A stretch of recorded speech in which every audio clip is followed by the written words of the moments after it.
You that is asking the question, where are you going? I don't understand.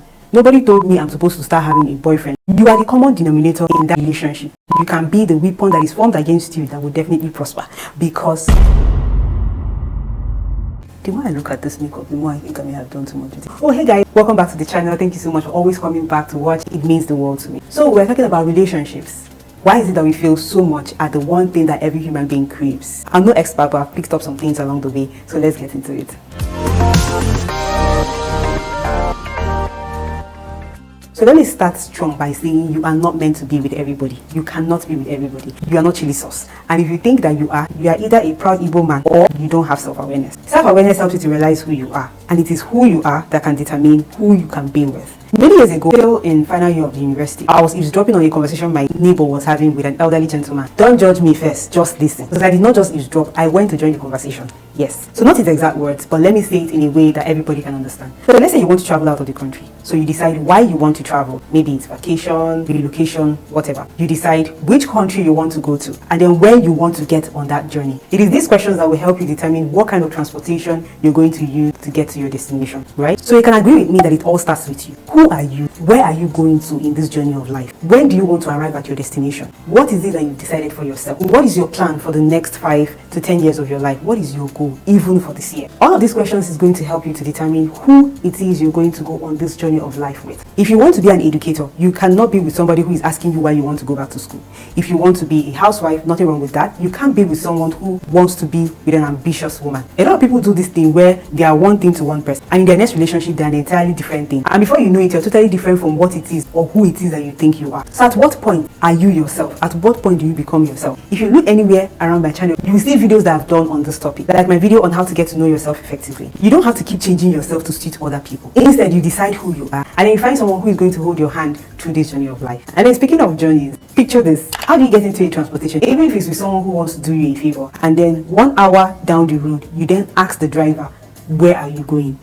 We know that this things don't happen in life. Why do we think that we can do that in our relationship? The one thing that has the power to affect everything about us. Why do we get into relationships and then 6 months to 1 year down the line, we are asking our partner where we're going with the relationship? You that is asking the question, where are you going? What was your plan? When you chose this person, what was the intention? And that is the second point of this video. The second reason why we fail at relationships is that we do not have the right intention or the right purpose to what we're doing. You know they say that if the purpose of a thing is not known, abuse is inevitable. You can be the entire package and still end up at the wrong address. You've heard that one too. And when that happens, the receiver is going to manhandle you because they were not expecting you, neither do they know what to do with you. I know that not every relationship is meant to be serious, especially depending on your age or stage in life. But whatever the decision is, whatever it is that you're doing, it still has to be defined. If we're catching cruise, let us just know. Because to one couple, liking other people's pictures on Instagram might be a deal breaker. To another couple is nothing. And the difference in these two scenarios boils down to the rules of engagement.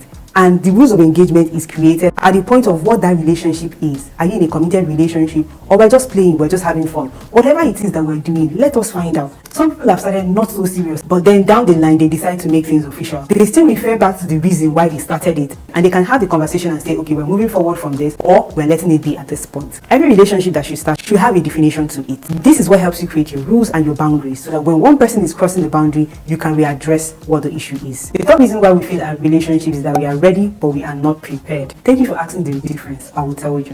So you know how now you're of age, you're 20, 25, 30 or above, and now you are ready for a relationship, maybe ready for marriage or something, age-wise or finance-wise, because now you have some money. However, that does not equate to being prepared for the relationship you are about to enter. If you grew up in Africa, you understand this. Growing up, we didn't have all those parties and sleepovers that see people in the West have. The mothers make sure that the girls were away from the boys. In fact, the girls were taught that actually once you reach puberty and reach that age of menstruation, they tell you that once a guy touches you, you're pregnant. So we learn to stay away. We learn to have our own things. The boys are doing their own things separately. The girls are doing their own thing. Up until some certain point where you have entered your 20s or you're in the universities or in college, start asking where your husband is. I don't understand. Nobody told me I'm supposed to start having a boyfriend, let alone a whole husband. So wait, what was supposed to happen? Oh, you were actually meant to figure it out. Therein lies the problem, because not a lot of us are properly taught on the right things to even expect in a relationship: how to handle conflict, how to communicate, how to express ourselves. And then we come together when we are older and we start to figure it out. If you've ever heard the term generational curse, it's not that curse that Balaam was asked to place on the Israelites. It's because children learn by observation. And so the very things that we were raised with or we saw in the relationship between our parents is what we are going to repeat in our own relationship, whether it is good or bad. That is why culturally they will say to go and find out where the family is from, because it is believed that the man or woman will repeat the character of the people of the place where he or she is coming from. Unfortunately, when we come together, we're coming from two different backgrounds, and oftentimes we clash because we've not prepared ourselves on the basis of how to live whatever it is that we have learned, to learn what it would take to actually accommodate and be with another person. Things like loyalty, respect of one another, honesty, kindness. So dear young person, while you think that you've come of age, I hope you are also coming of knowledge on what it actually takes to make a relationship successful. And my last point for the part 1 of this video, yes, there's going to be a part 2 because there's no way I can exhaust everything that I need to say in this part, so watch out for part 2. So the last point for this is that we do not heal from our past traumas before going into the next relationship.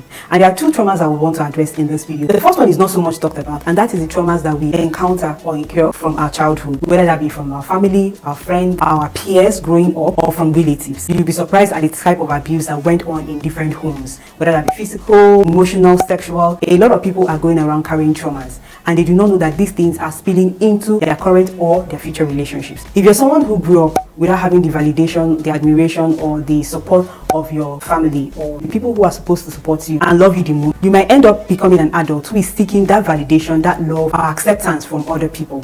And that is one of the reasons that make people make the wrong choices. The second type of trauma is the one that we incur from previous relationships. This one may be more common, or the one that many people may relate to. There are people who are always going from one relationship and they don't give themselves way to enter the next relationship. There's a reason why we fail and resit exams. The idea of that is that after you fail an exam, that you go back with the experience that you've had in that exam. You go back to studying things you did not in order to do better in the next exam. It might not be an A, but it can be a B or a C, an upgrade from the field you have. If you find yourself always attracting the same people, always feeling like you are in the same type of relationship over and over, there's something you are not doing right.